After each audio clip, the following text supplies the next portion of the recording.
m'appelle Gaëlle Desgeorges, je suis conductrice d'installation sur Areva NC et sur l'atelier T2 depuis 4 ans. Mon métier consiste à conduire des installations à partir de postes de contrôle dans une salle de conduite. On pilote notre installation à partir d'ordinateur, mais la tâche principale, c'est la surveillance en fait. Donc nous surveillons les écrans pendant tout notre poste et nous pilotons des transferts de cuves, de multiples choses à partir de l'ordinateur.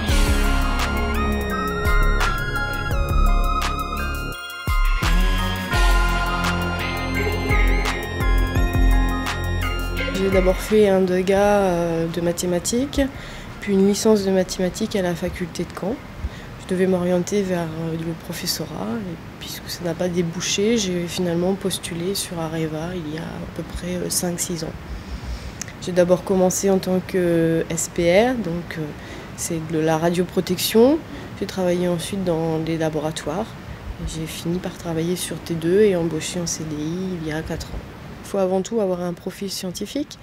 Il existe de nombreuses formations pour accéder à ce métier, notamment le bac industrie des procédés, tout en sachant qu'en interne, nous serons formés par tutorat, par compagnonnage, pour exercer notre métier de conducteur d'installation.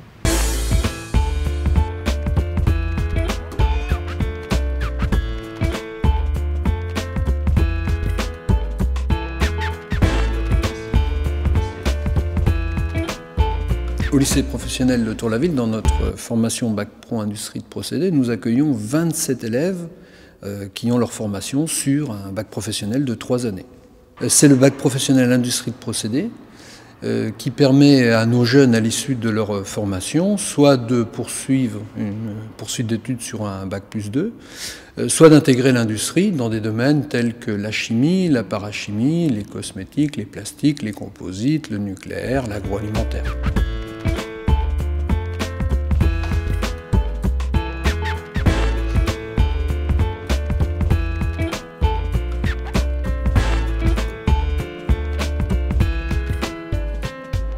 L'insertion professionnelle est excellente, véritablement excellente. Elle se fait sans aucun problème pour les garçons. C'est éventuellement un peu plus délicat pour les demoiselles, mais on les sait tenaces et on les y prépare. S'ils ont une bonne mobilité géographique, il n'y a aucun souci. Ici, on est vraiment sur la conduite à grande échelle. Alors la conduite à grande échelle suppose qu'on surveille les paramètres de température, les paramètres de pression, les paramètres de niveau, de débit.